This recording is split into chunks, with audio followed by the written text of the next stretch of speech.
I want to talk about open hands today, and this is a one-off sermon, so it's not part of a series, but open hands, and what does that look like? So last year, when Jeff called his parents to wish him a happy new year, his dad answered the phone, and Jeff asked his dad, "Hey, Dad, what's going to be your New Year's resolution?" His dad said, confidently, with his wife right next to him, he said, "This year, my New Year's resolution is going to be to make your mother as happy as I can all year long." And he answered this so proudly.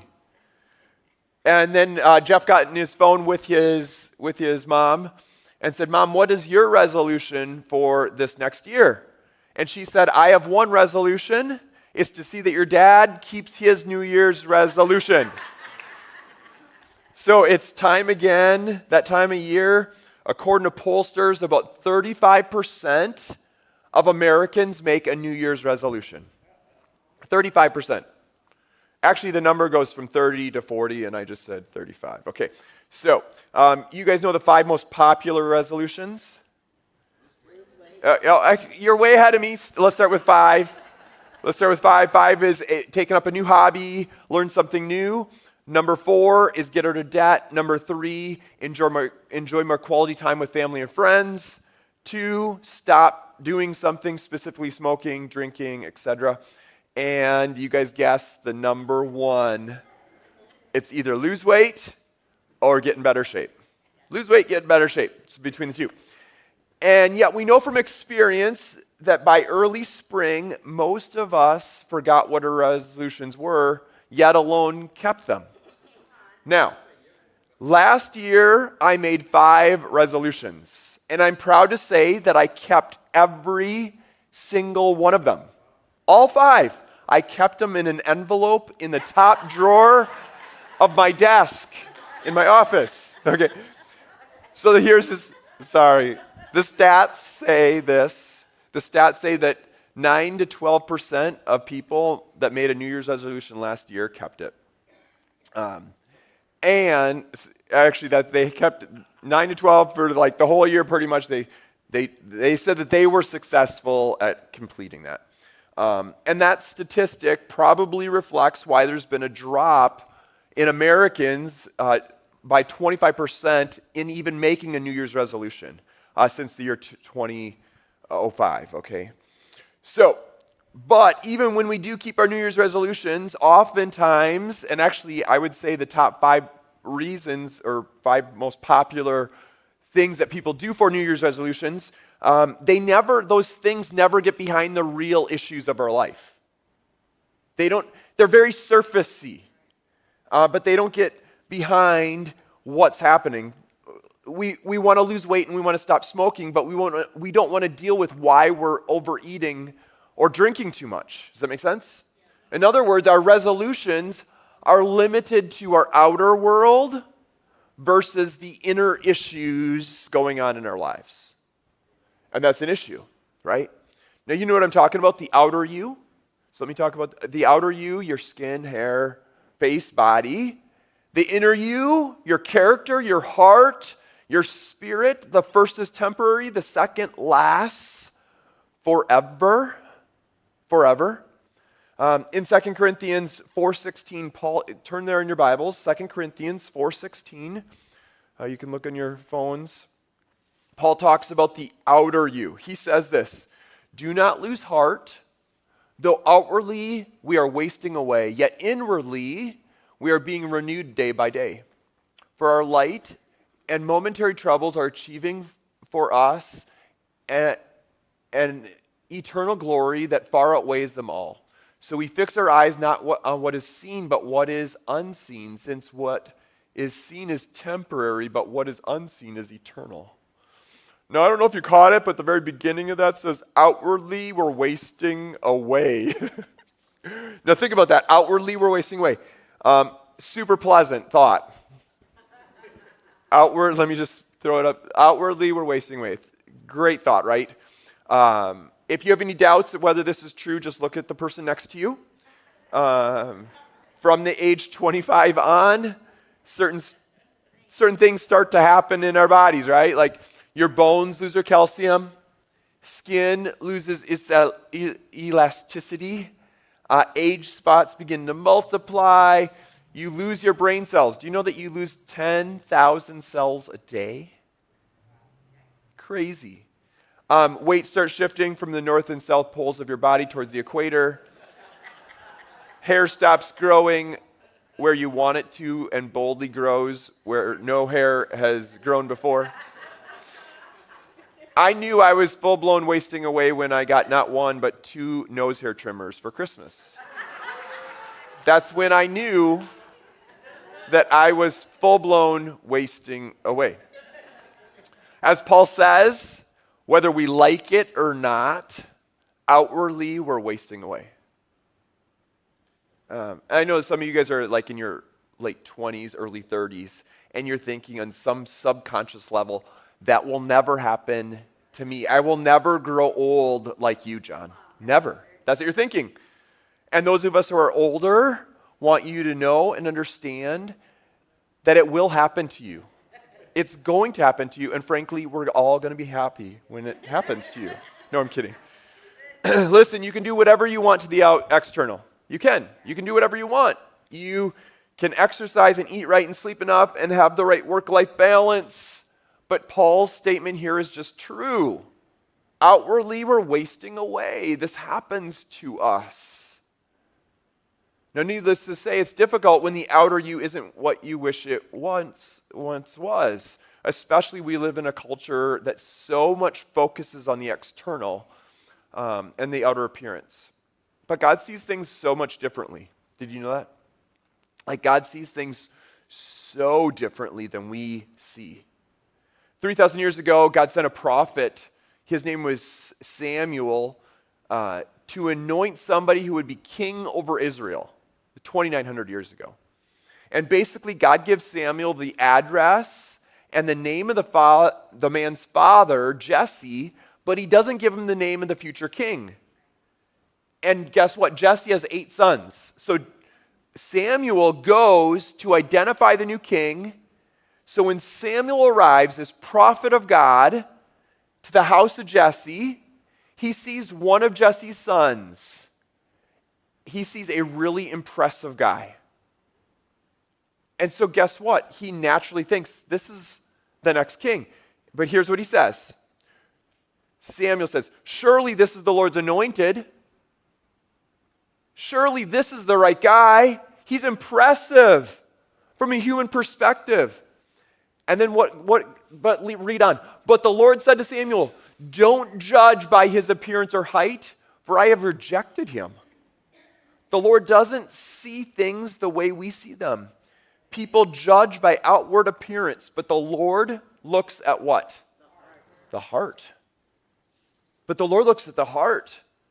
Our society falls over people who have an outward appearance that is judged attractive, as if they've done something to deserve it. Everything from the Kardashians to Taylor Swift, and the list goes on.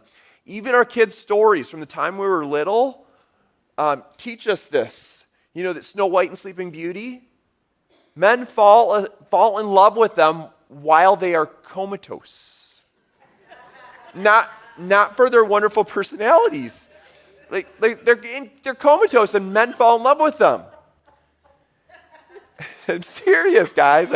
I know it's ridiculous, but think about how much time you give to caring for the outer you now. Each and every day. The outer you. Now I get it. We live in a real world. You need to get ready for school or work or church. I know that takes time, okay? But still, how much time do you give taking care of the outer you versus the inner you? The outer you versus inner you. And I want to encourage you today, that going into this next year, to process, maybe, just maybe, if you'd consider giving half the amount of time to caring for the inner you as the external you. Just half the amount of time. Half the amount of time. Half the amount of time, effort, attention on your inner being as you do your outer being. Just give half as much focus, half as much attention to the part of you that will live forever, for eternity. Eternity, people. Paul says, which we already read here, but I just want to, so we fix our eyes not on what is seen, but what is unseen, since what is seen is temporary, but what is unseen is eternal. Now I know some of you are like, John, are you kidding me? I spend 60 minutes in the morning putting it all on and 30 minutes at night taking it all off, and guess what? I don't have time. Are you kidding me? Like, I don't have time to do that thing. Well, if the idea of spending maybe 45 minutes is overwhelming to take care of your inner person, then adjust, but don't ignore. There's something here that is true that we've got to figure out as God's people. I think for most Westerners, we so focus on the external in our life, and that's true with just not our physical bodies, but like all of our lives. We focus on this external versus the eternal side of things. So don't ignore. And I want to encourage you to think, what is God saying to me to do? What does that look like this next year? What does it mean to care for the inner, real you, the eternal you? So if it seems overwhelming to spend 30 minutes, 45 minutes, adjust, but do not ignore. This is so important for God's people. So how can we focus on the inner you? How do we develop our heart that God talks about as he's looking? He doesn't look at the external, but he looks at the heart. How do we do that? I would suggest that we want to develop a posture of open hands today. And then I want to give you one simple concept here for you to understand and kind of remember this whole year. What if we could just have open hands? Open hands, open hands. So let me ask you, so I've used the illustration many, many times, and I love the illustration because it's so simple and so memorable. So have you guys ever heard of a monkey jar? How many people have heard of that? Okay, a couple people have. Okay, so a monkey jar is a jar with a narrow opening in the top, okay? And you can put something inside it. So a lot of times, here's something that's shiny. Ooh. Like shiny things in our lives, they catch our attention. Remember, they're like, this is the external stuff of life. And so the external things inside there, and in a monkey jar, the hole's large enough to put your hand in, but once you put your hand in and try to grab what's inside, you cannot unless you let go, you cannot get this out. I have to drop what's in my hand to get my hand unstuck. Okay, so this is a monkey jar. And actually, as a little kid, I remember I saw this. It was a National Geographic where some tribesmen from South America were like going, and they would capture monkeys by drilling a hole that was just large enough to put their hand in. And they would put their hand in, and they would grab what's inside, but and then the humans would come and capture the monkeys because the monkeys would not let it go. Okay, that's where this is based off of. But let me tell you, our lives are a lot like this. We get trapped, we get stuck, and it might not be something like something shiny, or maybe it's shiny, but it looks like an iPhone shiny. And so this is us, our iPhone. And we don't let it go. It traps us. We're stuck. But we're willing to walk around life like this. Aren't we? Put whatever else is it for you, we get stuck all the time. We don't realize that the thing in our hand is actually doing you no good when it's not making you happy, it's literally caging you. It's caging us. We're stuck.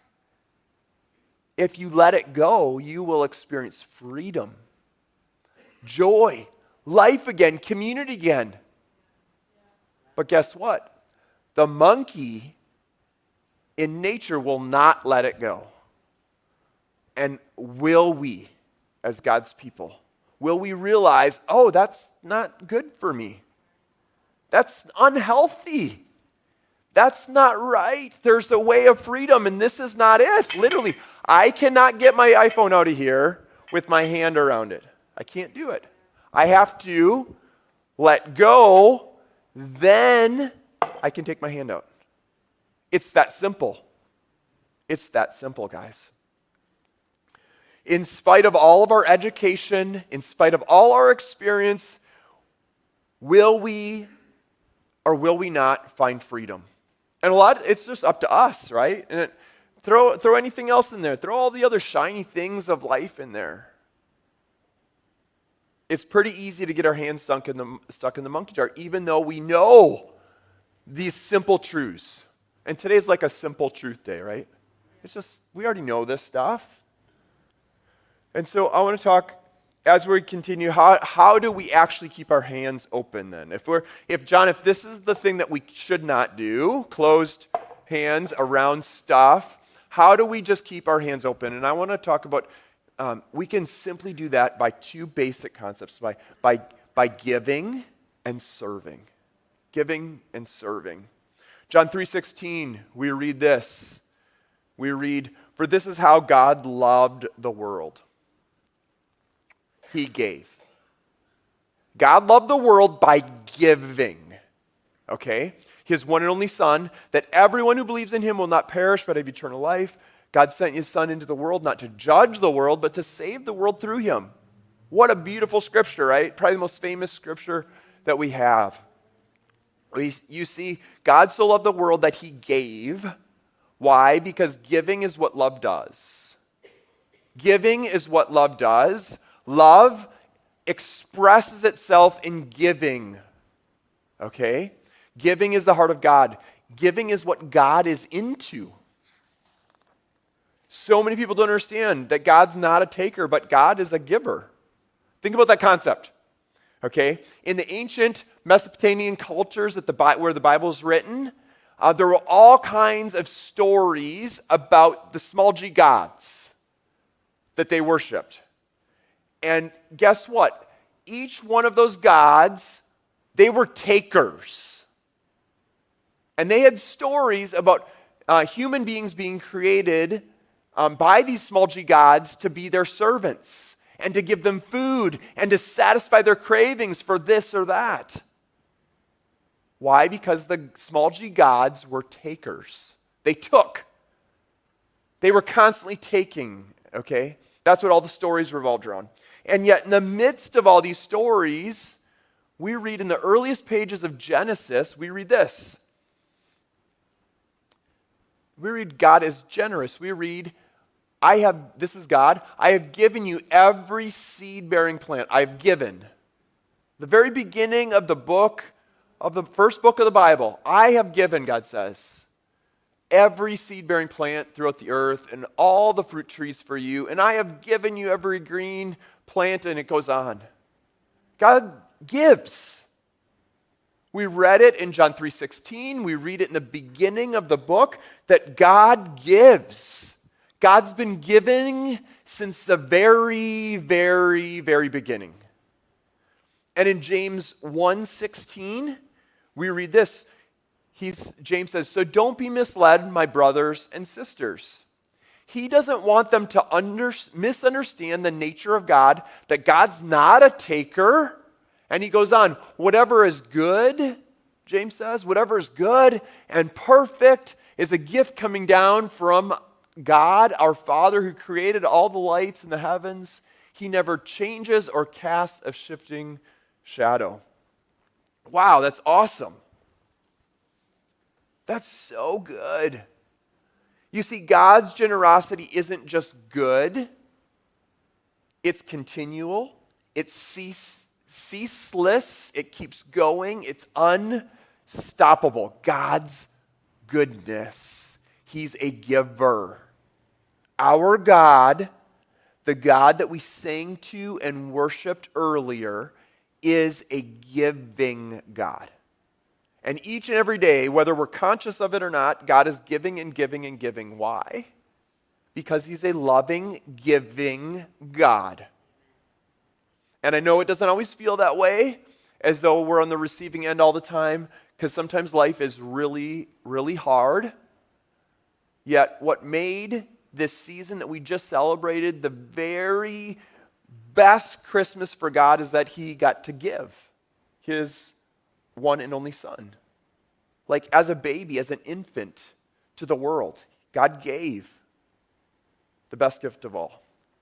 What if we were so filled up with the love of God this next year that we became conduits of God's love and blessing to those around? That we just had open hands and we were people that just gave. Gave our lives, gave our time, our attention. People who are under-resourced, hurting, people who don't have hope, people who have experienced loss. What if we noticed them like never before? What if we notice people? I was walking out of a grocery store a couple years ago, and I said hi to a guy in the fruit section, and I was leaving the grocery store, and for some reason he checked out before me, and he was coming back in. And as he was coming back in, do you know what I just waved to him and said, "Good to see you." I didn't know him, you know. And he looked at me. He's actually stopped me and said, "Thank you for seeing me." Nobody sees people anymore. I mean, it's such a simple thing. Like, we don't see each other. What if we're so filled up with the love of God that we would see people, that we would pray for people, that we would just help listen to and be with people? What if we were to express record levels of compassion in concrete, tangible, real, personal, sometimes costly ways in our lives? So here's my last little verse, and Matt talked about it last week during the offering. It's Acts 20:35. It's one of the most profound teachings of Jesus recorded by the Apostle Paul. And Jesus said, "It is more blessed to give than to receive." To be blessed means, think of being blessed. It literally means enriched, enhanced, given more life. Blessed. Enhanced, enriched, given more life. And Jesus says this is a better way to live. To be a giver than a taker. Just like God is. So, we're going to do one more little exercise. And I want to show you two different postures we can have in our lives.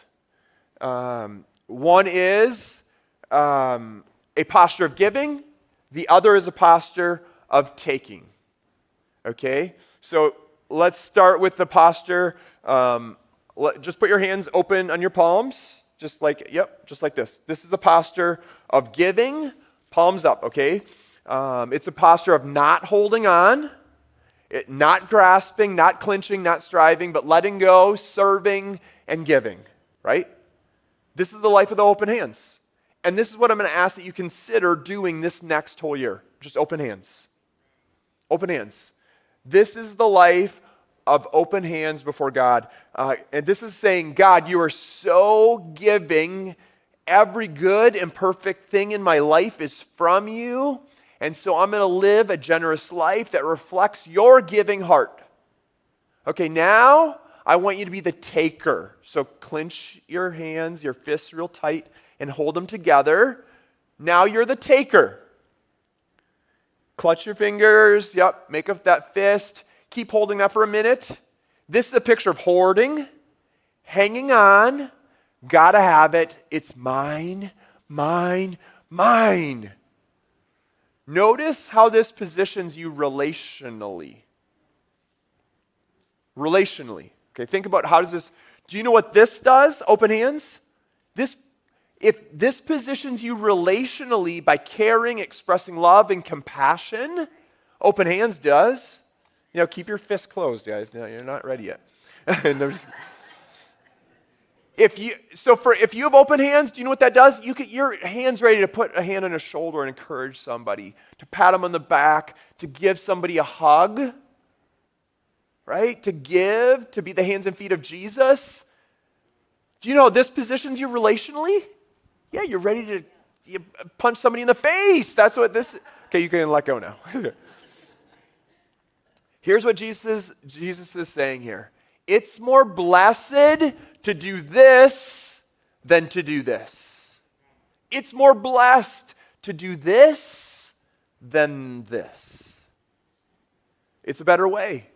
Your life will be enhanced, enriched, given more life. True. So I have two quick studies. I'm making them super fast.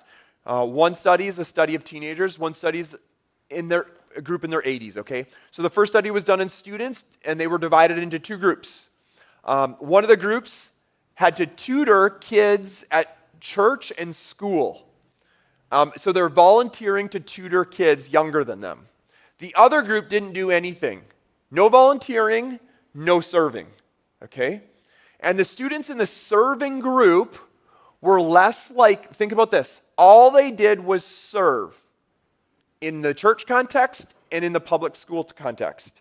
All they did was serve. Guess what? That group was less likely to be involved in substance abuse, less likely to get pregnant as a teenager, less delinquency, and less involvement in crime. Crazy, huh? A lot less. They were more likely to have higher self-esteem, go to college. They're 12 times more likely to graduate from high school. Again, they weren't being helped. They were helping students. Okay?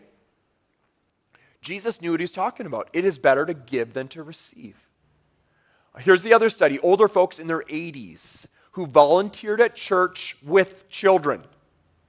Okay? Not like just not serving coffee or taking up the offering bucket. They actually served with kids in kids ministry. Guess what? Guess what they had? They had a higher level of life satisfaction, higher level of physical health. And in my brain, that doesn't work because all those kids, every single week throughout the whole winter, they do this. How are 80-year-olds that are serving those kids healthier? Think about that. Think about that. Life satisfaction higher, physical health higher, mental health higher. Guess what? Less illness, less loneliness, less depression than those who didn't serve kids. Crazy. True stats, guys. Why? Because whether you're old or young or somewhere in the middle, it is better to give than to receive. That's why. It's more life-giving to give than to receive. If you want real spiritual growth, I want to encourage you guys to jump in. You want real spiritual growth 2025? Keep open hands. God's going to do awesome things. Just keep open hands. That's all you have to remember.